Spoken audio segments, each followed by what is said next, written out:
So we've got lots of questions to get through, so I'm going to introduce you. First, I just want to say a word about Bart Frost. He's our, well, wait, why don't I introduce myself first?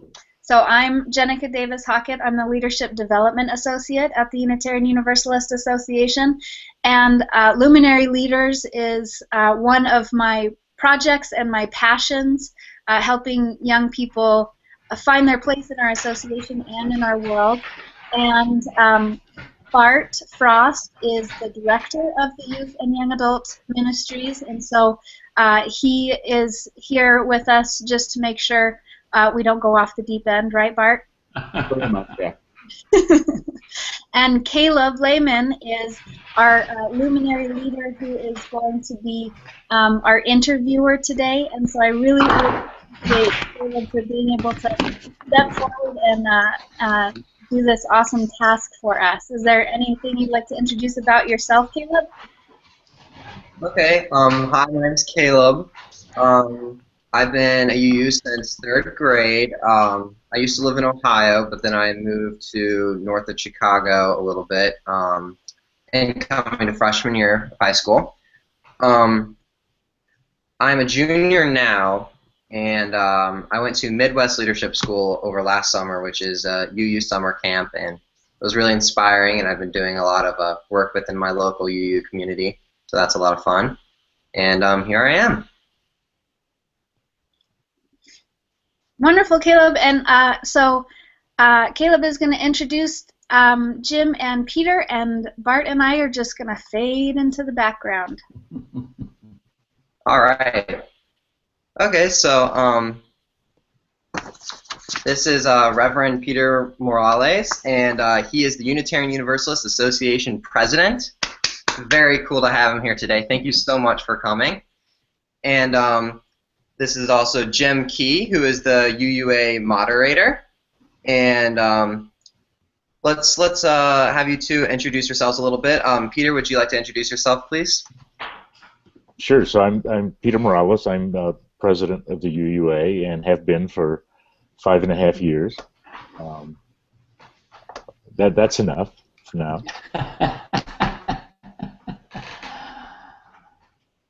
And I'm Jim Key. I'm coming to you from Beaufort, South Carolina, which is where my home congregation is. And I'm in my 2nd year of a single 6-year term under the bylaws that were revised a few years ago. So we'll let it go there, and we'll take your questions. Yeah.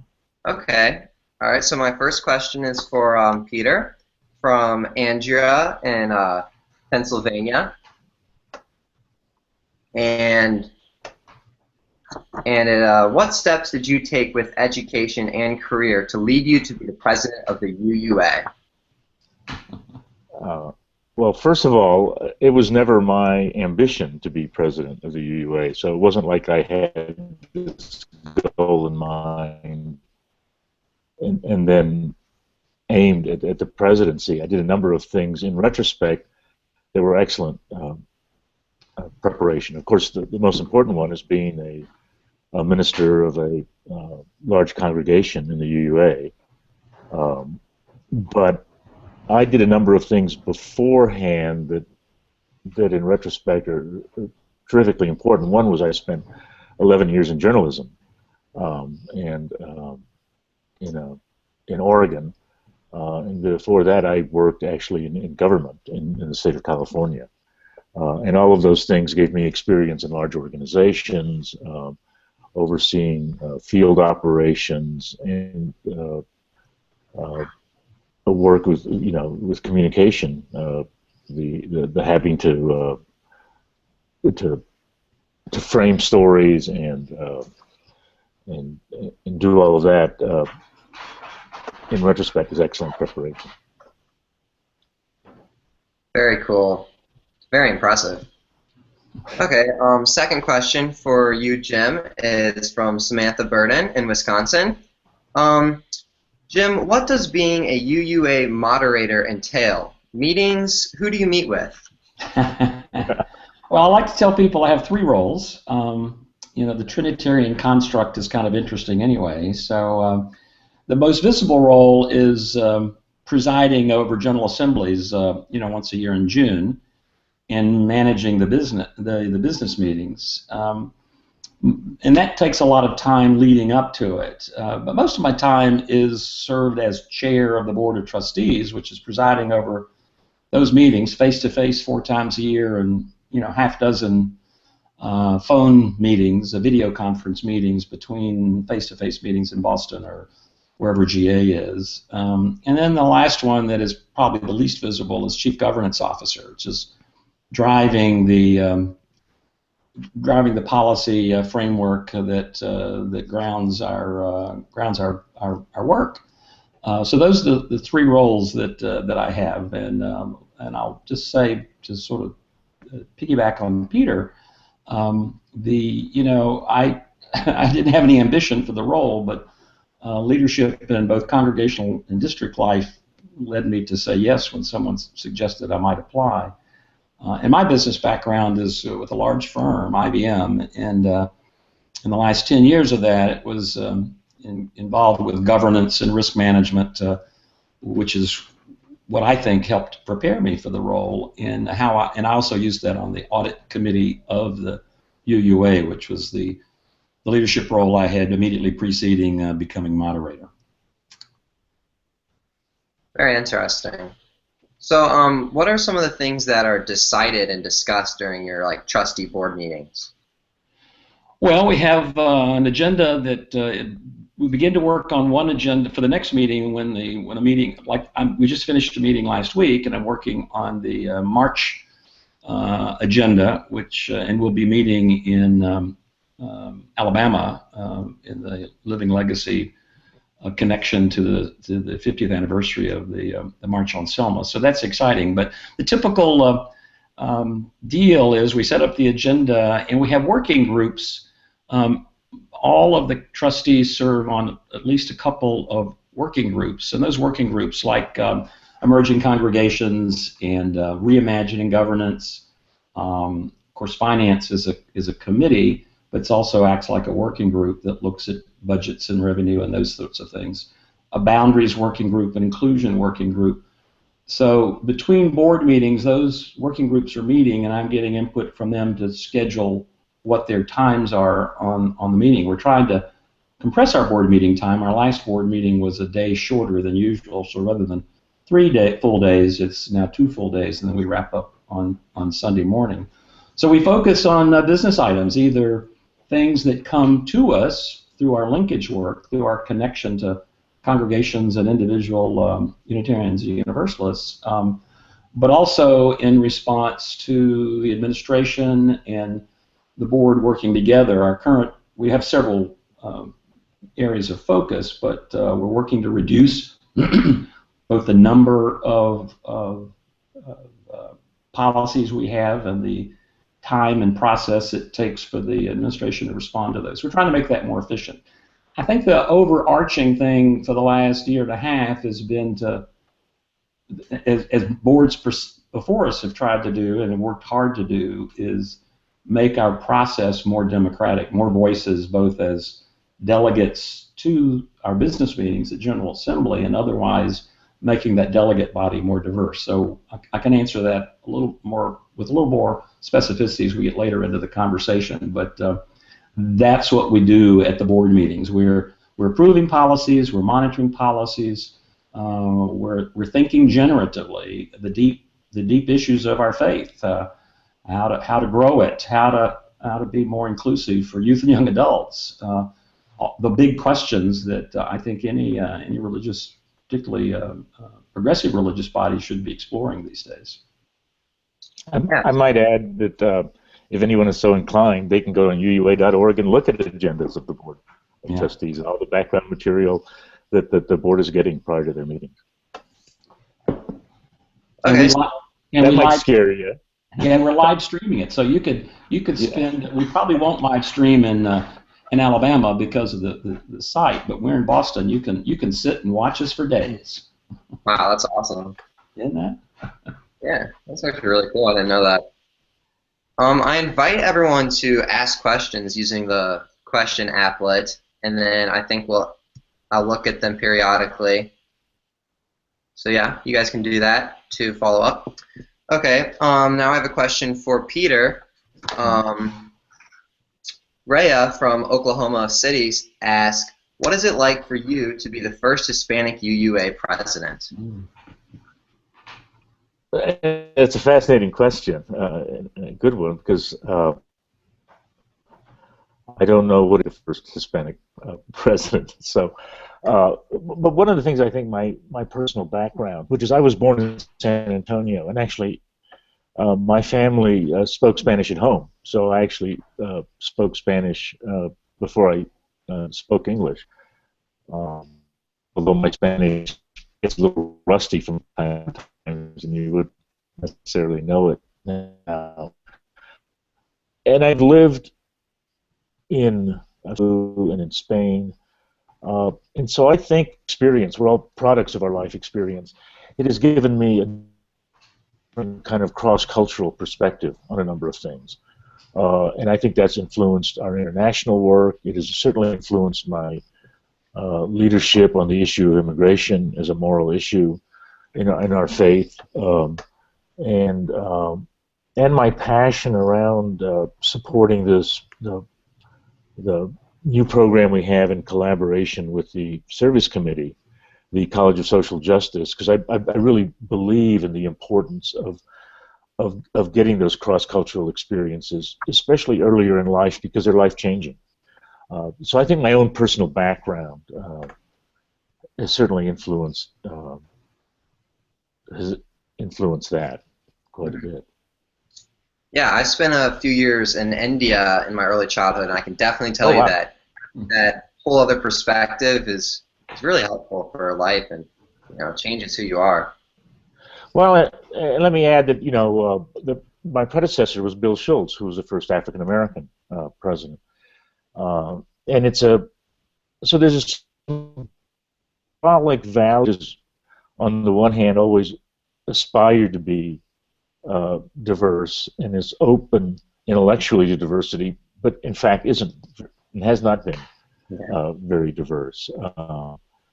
I think that increasingly having leaders that come from different backgrounds puts people over the long term more at ease with people of different backgrounds. So it's part of the evolution of our faith, I think. Yeah. In fact, one of the things I'm really excited about is, about 10 years ago, we would have meetings of ministers and seminarians of color, and the first one had like 12 or 15 people at it. We sort of sat in a little circle. The last one had close to 80, and so there's a whole crop now of ministers coming into our movement who bring a lot of that diversity, and I think it's a wonderful thing for our faith. Mm-hmm. Definitely. Okay, I have a question for Jem. Max from Lakewood, Colorado asks, what is the most exciting board meeting you've moderated? I know you want to hear that we have these peak moments, and we do. I think the thing that has surprised me the most, and remember, I was an observer to the board as a candidate for about a year before I became chair of the board. I want to say, and Peter can confirm or deny this, but I don't know that they're anything that are real exciting or real. We get to our work. As a smaller board in the last year and a half, we have time for everybody to engage in every issue that we're wrestling with, and we have a group that's fully committed to generative thinking. So what I find interesting from the chair's point of view is that people are open, candid, honest, creative, willing to say what's on their mind, and that's always good, and it's always exciting from the sense that I believe the democratic process is working as far as it relates to the elected officials that the delegates send to create the board. But I don't know that we've had a real exciting one. I've been pleased that they start on time and they end on time, and we get the work done that we said that we were going to get done in that particular meeting. Excitement, not so much. Down to business and stay on task, I'd say yes. Let me add, if I could, that excitement is usually a bad thing at a board meeting. That's It's right. exciting. Sure. That usually means that there's a kind of conflict or surprise or something hasn't been done. Looking back now, I actually would say, well, it wasn't exciting. The very first meeting in the fall, the Jim, after became moderator, and we had a new board, and it was a smaller board, and spent some time as a board with the leadership of the administration, the senior leadership, myself and Harlan Limpert and the other senior managers at the UUA, talking about how we would work and exploring that. I think that set a real tone and has made an enormous difference now looking back. Yeah. But I've been, I've been to some exciting board meetings, and as a journalist, have covered some very exciting meetings that made for good news. But the productive meetings usually aren't very exciting. Yeah. And let me add to what Peter said, and I think it's good messaging for you luminary leaders. Anytime you change the mix, new trustees, new luminary leaders, I think some sort of retreat, meeting, deep check-in, long check-in, something to connect the group to each other. It helps set the culture of future meetings. So to Peter's point, that first meeting of a new group is critical and pays incredible dividends in terms of being productive as trustees. And more important than productivity, it just gives people safety and acceptance for this deep generative thinking that sometimes in that generative thinking you're really challenging the sacred cows or the status quo or thinking more broadly, and that's what, frankly, that's what creates the excitement outside the boardroom, is when we start dealing with those sorts of issues. Yeah. Okay. Peter, I have a question for you. Rachel from Westchester University of Pennsylvania says, what do you think it's most important to tell the world about Unitarian Universalism? That's a big question. That's a big question. Communications people talk about communicating who you are, what you do, and why it matters, and that's not a bad little mantra to think about. Actually, I want to answer a slightly different question, which is we're pretty good at telling. The critical thing is showing. I mean, whether it's in our most national public gatherings, I think of General Assembly, and one that stands out for me was the one in Phoenix, Arizona, where we really partnered with local people and made the focus of that General Assembly around justice and the real issues there, all the way to how we behave in our congregations. I felt for a long time that how we thrive as a movement, and whether our congregations grow and attract people and bring them into the community, isn't really about what they say. It's about how they make people feel when they come. So the critical thing for us is religious hospitality, being really genuinely open to people, engaging them, listening to them, showing up, partnering with them on the justice things. I wrote a column recently about, I saw a wonderful T-shirt. It was at a UU congregation, which is, you can pretend to care, you can't pretend to show up. And so it's really not about our messaging as words, it's about our actions. And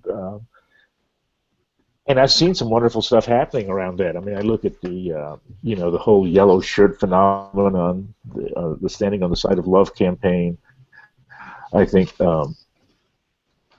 we are getting known in the social justice area is a group of people who isn't large, but certainly a group of people who's dedicated and who will show up. Yeah. So our values are great, but what really makes us strong is when we live them out and communicate that, and it's about the relationships of people. So I'll let it go at that. Yeah, that I would totally agree. My family was looking for a church for months, and then we found a UU church, and they were immediately so nice to us and so welcoming. And honestly, that was the reason why we stayed more than the belief system, which we then adopted. Right. But that was the big factor there. So yeah. Okay. It's not the notes; it's the music. and the notes, you can hit all the notes, but not make the music. Yes, very true. Okay, I have a question for Jim. This is actually my question. Where do you draw the line between democracy/equity and inefficiency? You guys are tough. It's a great question. People that are being interviewed always lean back and say, "That's a great question," when you're trying to think of how to answer that. For me, I don't think of it as drawing the line. I think democracy trumps efficiency. I think you've always got to, in good governance, no matter what you call it, you have to have good connections with your constituents. And in our language, it's called linkage, and it's with our congregations and current and future Unitarian Universalists and other sources of authority and accountability. So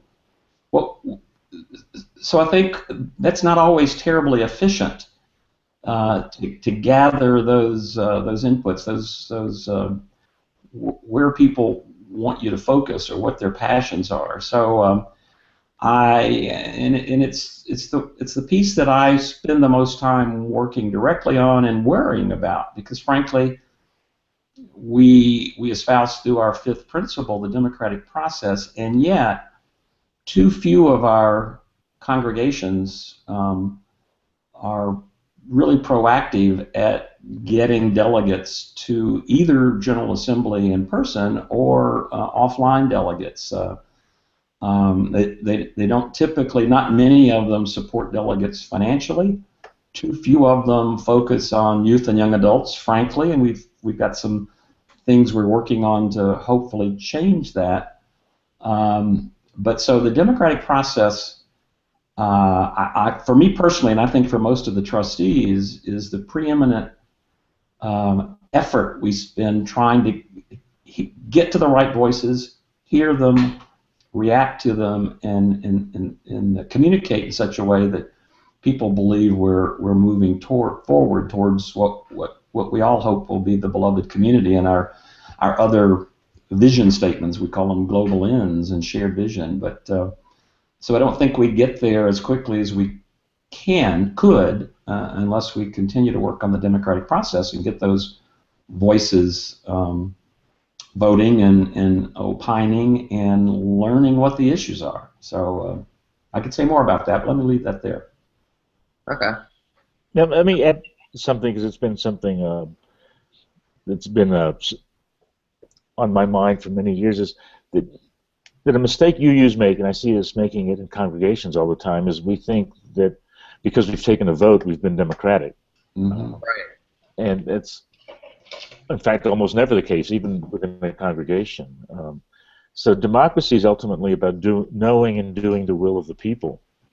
And that's a tough thing to do, because it involves a process of really listening deeply and getting to know what their real concerns are.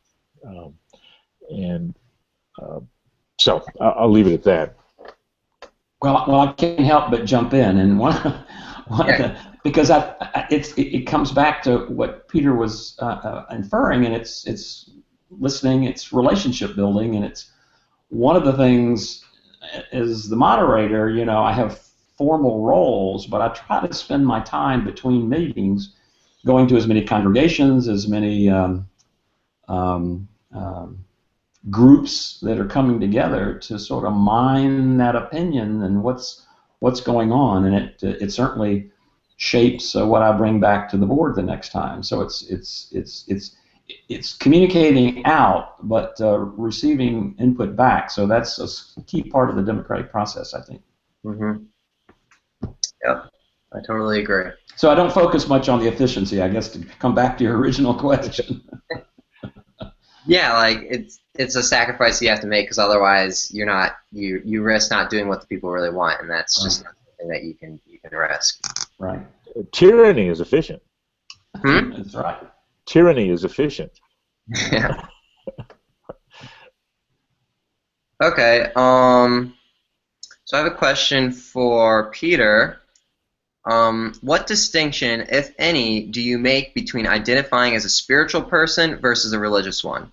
And that one is from Stephen in Tucson. Tucson. Wow. You want me to So read the question? no, I got the question, and I read it ahead of time. Of course, there's a huge overlap, and people aren't exactly precise about defining what is spiritual and what is religious. So I'll tell you, when I think about those, I think of the spiritual having to do more with the way our attitudes, my attitudes toward things, the nature of my experience, the feeling I have of connection, my relationship to those things that I hold sacred in life, and whether I'm being faithful to them. And religion is much more about practice, the practice of that, the behavioral result of that, and the collective result. Religion is about those things that bind us together and those things that we do together, and that together part is the essential thing, I believe. So I see the spiritual as more, yes, it is shared, but it comes from the quality of my own experience, and the religious part is that part about the relationships and the institution that we build to further those values, those things that we hold sacred in the world. Mm-hmm. Yeah, and I've had people ask me. Oh, I'm getting some echo here. Can you guys hear the echo? You can. Yeah. It's okay now. Yeah, I think it's okay. Oh, never mind. Well, this way you get to hear the questions twice. Okay. Next question is for Jim. Kara from Seattle says, "What is the most important thing youth can do to be knowledgeable about the governance of our religion?"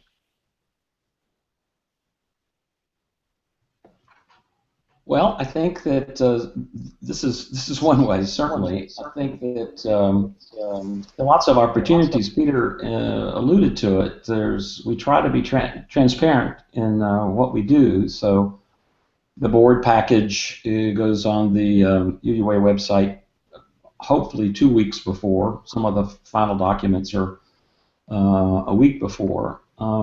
Our minutes are posted. We're now live streaming, and I don't suggest that you sit through it all, but I think it's important to look and see what's on the agenda and say, that piece interests me. They're talking about inclusion and youth and young adults, as an example, and maybe I want to hear that conversation.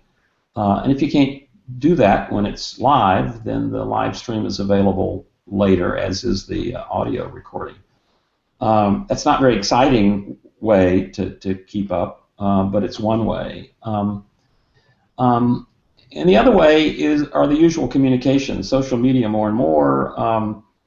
The board has not done a particularly great job historically of communicating using social media. We're learning into that. So I think the UUA board Facebook page is one way, but frankly, as of this date, if you sat and waited for information coming across that, it wouldn't give you your best view. But I think, and it's asking questions at district regional assemblies. It's going to leadership training that sometimes is not easily accessible to you. So it's pushing the district regional boards and staff to where is that training and where can I get some exposure to it. But the basic information is online and is accessible in sort of the governance 101 piece. And then of course there's General Assembly, which requires some effort and cost to get there. And as I inferred earlier, the board is working on haven't approved it yet, but working on something that would underwrite more attendance at General Assembly on site by more youth and young adults, particularly people of color.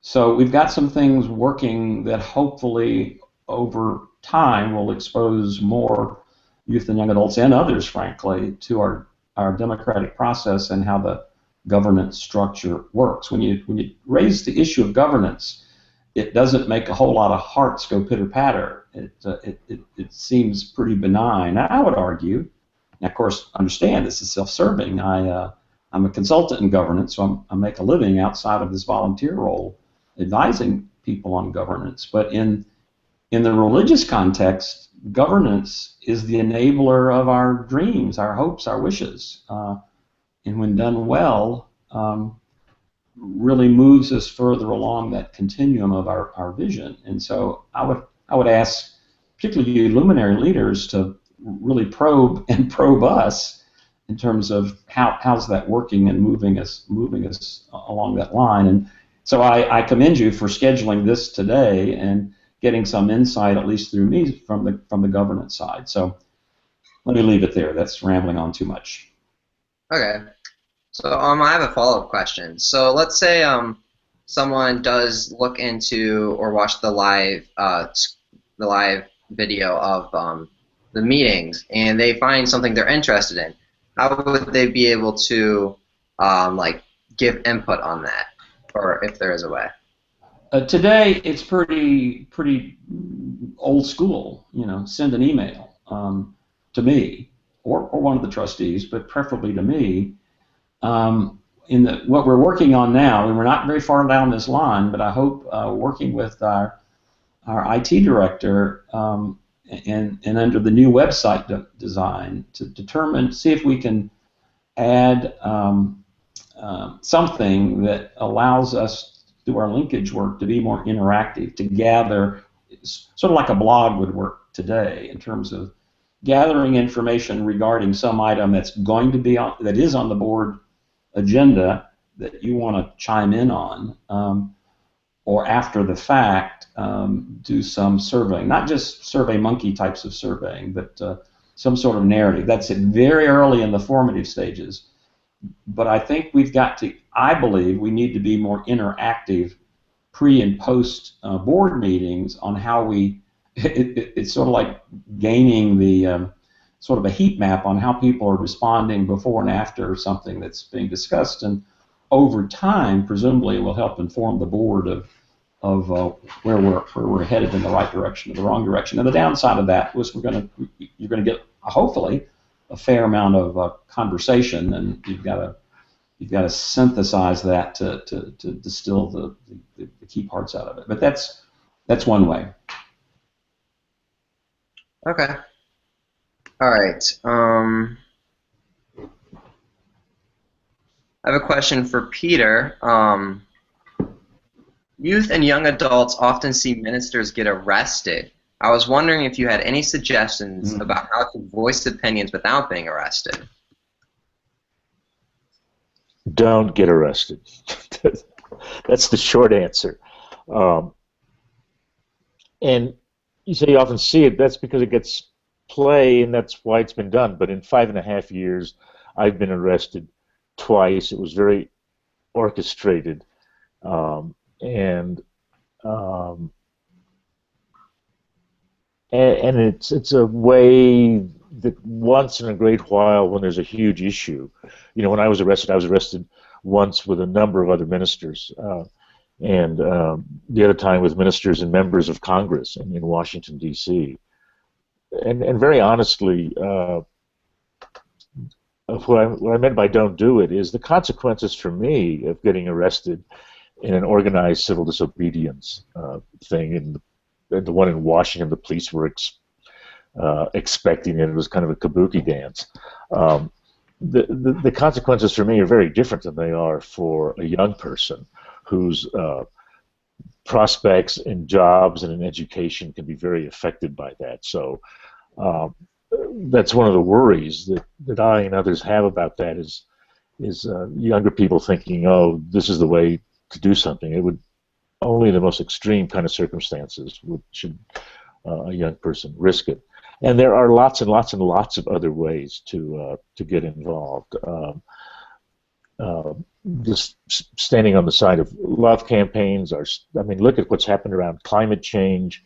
The number of people who've showed up in North Carolina, hundreds and hundreds and hundreds of UUs participating on the voter rights things. The response to Ferguson and other events around the whole Black Lives Matter. There are in our congregations and among them and with youth groups, there are lots of opportunities to link up with others to advocate for compassion and justice in the world, and that's really a matter of, as so many of these are, of really knowing what your own passions are, and those things that you care the most about, and getting involved with those things over the long haul.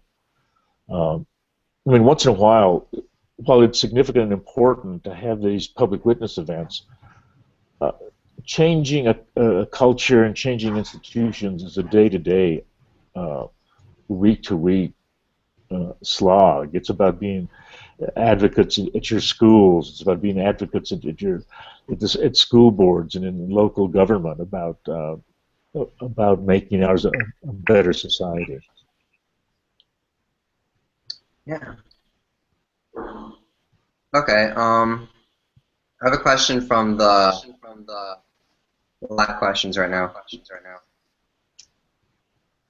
Rachel says, will we be able to watch this again later? And the answer is yes, on Blue Boat Home. On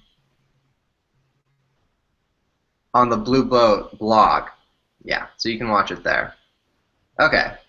Next question is for Jim, and in your first year and a half as moderator, what has been the biggest surprise / most important thing you learned? And that is from Scott from New York City. I get asked that a lot, and I haven't been super surprised at anything. I guess I'm always surprised when we as a UU community fall out of relationship, or out of right relations, particularly through social media and blogs, and when we get angry with each other. While that's not surprising, I guess it's more disappointing than surprising. The level of, I'll call it vitriol, that sometimes some of us can get into in a public space. So that's been a little bit of surprise. Not that we have differences of opinion, we do and we should, and that's what we thrive on. But that sometimes we can be pretty disagreeable when we disagree, and that's been a little bit of a surprise. And the most interesting thing has been just the sheer numbers of, sort of the flip of that. It's the sheer numbers of people of good faith and goodwill who make themselves available and come to the table to discuss really tough things that maybe the board's going in one direction and they would have us go in another direction. And so I'm always thankful for and appreciative of the folks who bypass social media and ring me up or schedule a call into the board meeting when we can arrange that. So it seems to me that's the appropriate course of civil discourse, and I'm pleased that the large number of people who disagree with either me personally or the board on any number of issues feel comfortable calling and making a phone appointment or a fuse appointment or an opportunity to discuss our differences and see if we can influence each other. So I think that's the cool part. Mm-hmm. Yeah. Okay, I would just like to remind everybody that you can ask follow-up questions or just comments in the Q&A section. All right, now I have a question for Peter. Actually, we're going to go for questions for both of you. Brendan from Houston says, I recently helped lead a SW District YA event, but I feel that I am still not doing enough. How can I become more active in the UU world? I think we had a similar question, but if there's anything else you want to ask.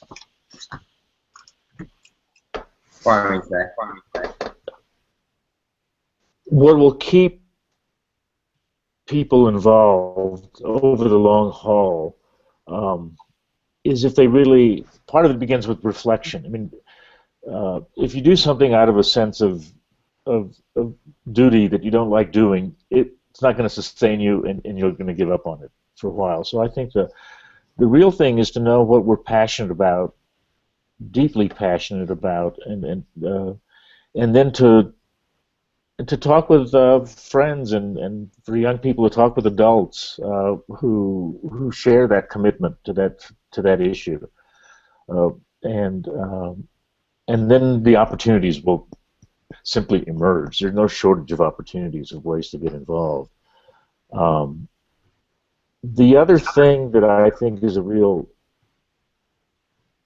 that I would sound a cautionary note on is to not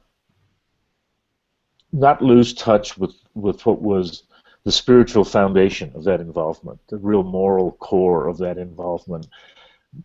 Because it's easy if you're involved in public issues, whether it be, so many injustices that exist around, whether it's immigration, income inequality, racism.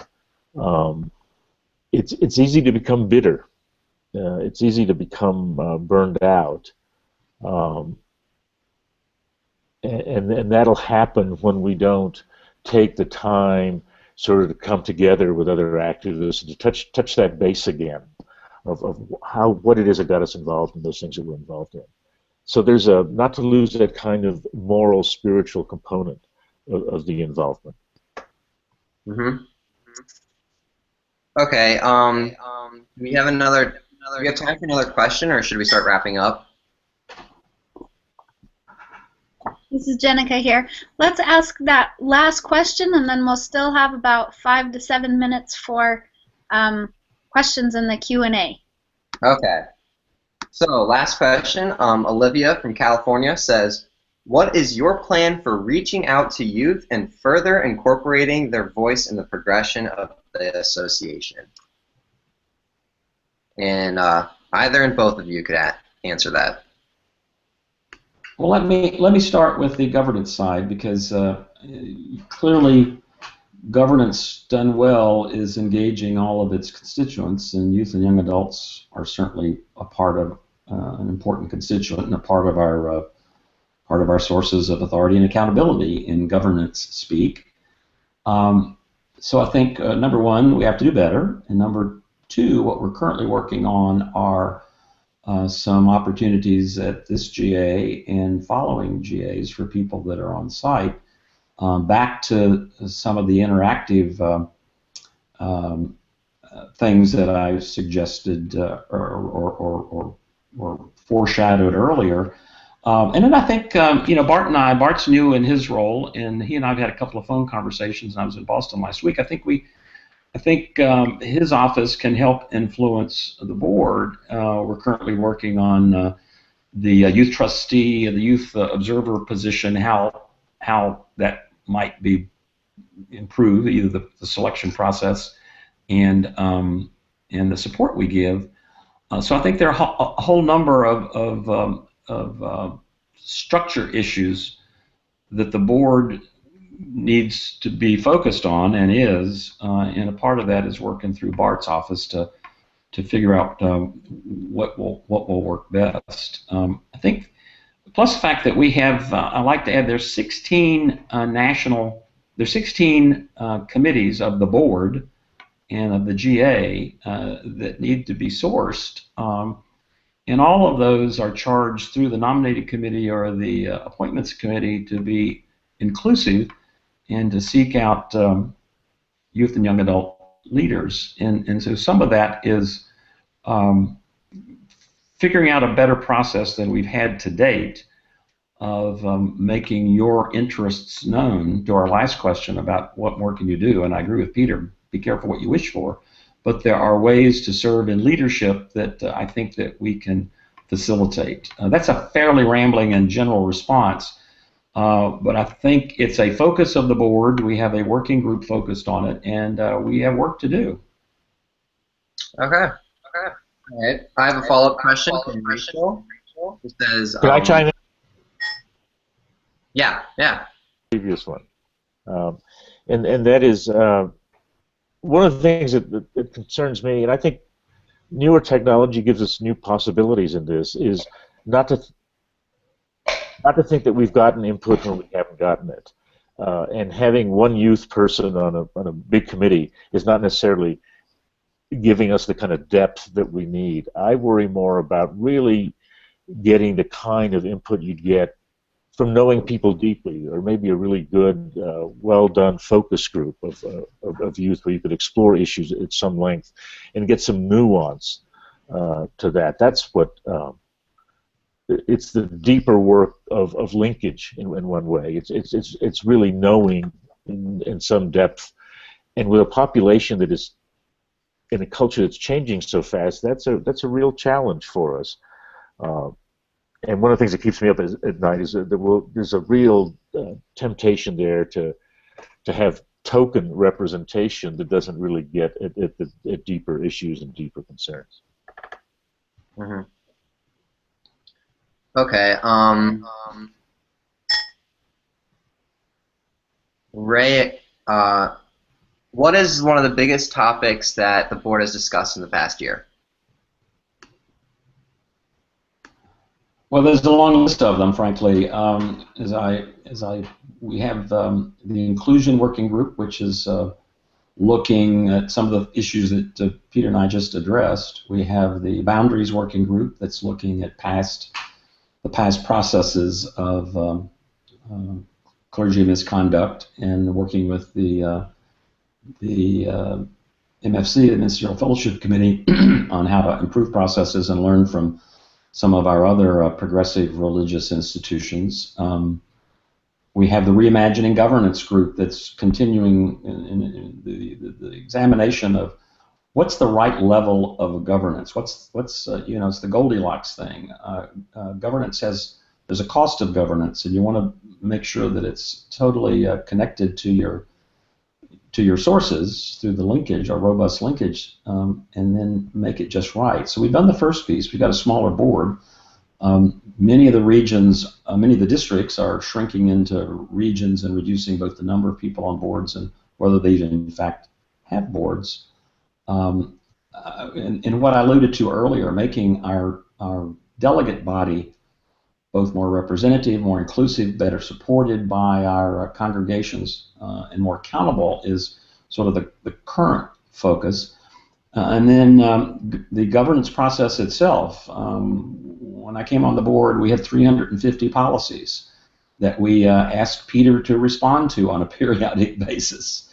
We've reduced that significantly, but we have work to do to make that whole process of monitoring and oversight, I'll call it cost effective. It's focused on the right things and has the least amount of impact in terms of workload effort on the part of the administration. And so I think the board is capable of some heavy lifting, and so we have a lot of things going on that are sort of, some are incremental and some I hope will be breakthrough, like the making us a little bit more democratic, and the reimagining governance, reimagining how we do our business at our various gatherings that we do every year. Do we do the business every other year? Do we do more of it off-site? So there are those big issues that we're examining as well. So I'll stop there. Okay. Scott asked, there's been a lot of discussion recently in changing the format of GA, and I'm wondering if you can talk about some of the proposed changes and the pros and cons of different formats. Sure. We had a two-pronged linkage activity in the last few months. One was a survey monkey that some of you hopefully participated in, or a survey process. 900 people participated in that, and then we did, trustees and others did one-on-one interviews with what we called congregational leadership, either called professionals or elected presidents, moderators, that sort of thing. All of that gave us some things that we will present at GA in Portland on. Here's some things that you all seem to think had some resonance, and sort of distill that down. We won't be making any decisions in Portland, but what comes out of that perhaps could result in a vote in Columbus, Ohio in 2016. But it might include, while we gather every year, 1 year would be focused on something akin to a justice GA that we experienced in Phoenix. The next year would be business. The third year would be a religious deep dive into the issues of the day and what our theology calls us to do and live out in that, and then business every other year. So that would involve some major.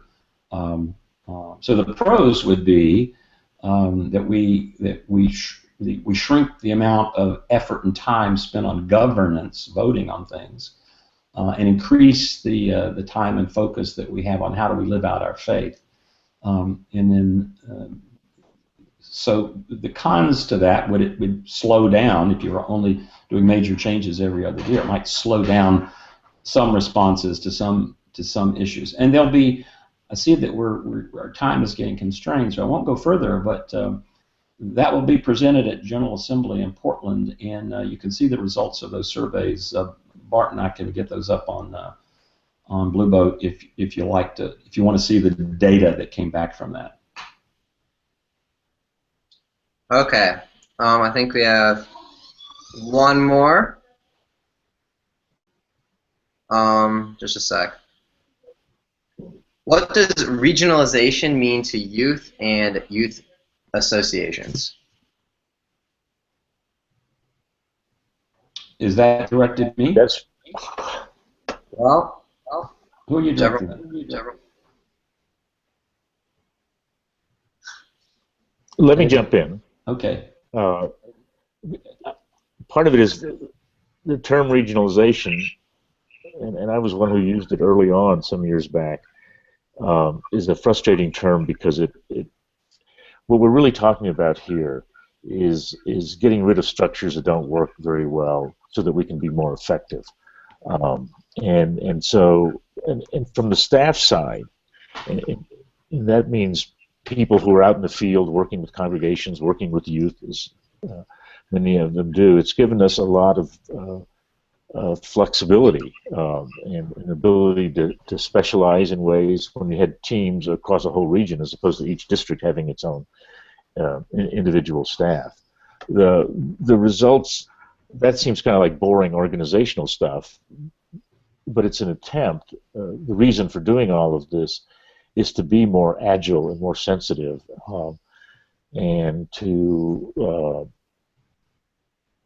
for youth it means a different kind of clustering, different kind of gatherings of youth and youth programming and involving more people. In the old days, I think one of the criticisms of the youth programs of the association was that they were terrific and they involved not very many people, a few dozen people at the national level. We're trying to involve. It's an important goal of ours to really involve a whole lot more youth and young adults in the association, and to push that down. And I'll stop there. And let me jump in and add that when I was president of a district, my observation working with the District Presidents Association was that our youth and young adult programming and leadership opportunities was fragmented. Some districts were superb and sort of had a con mentality, and others were pretty thin.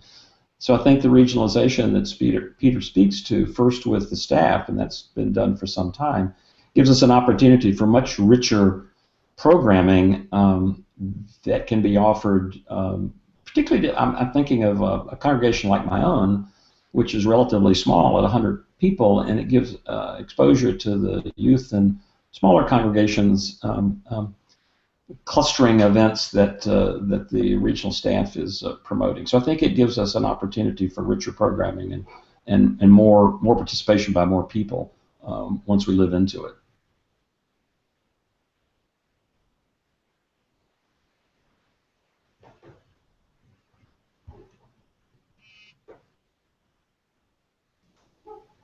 Right.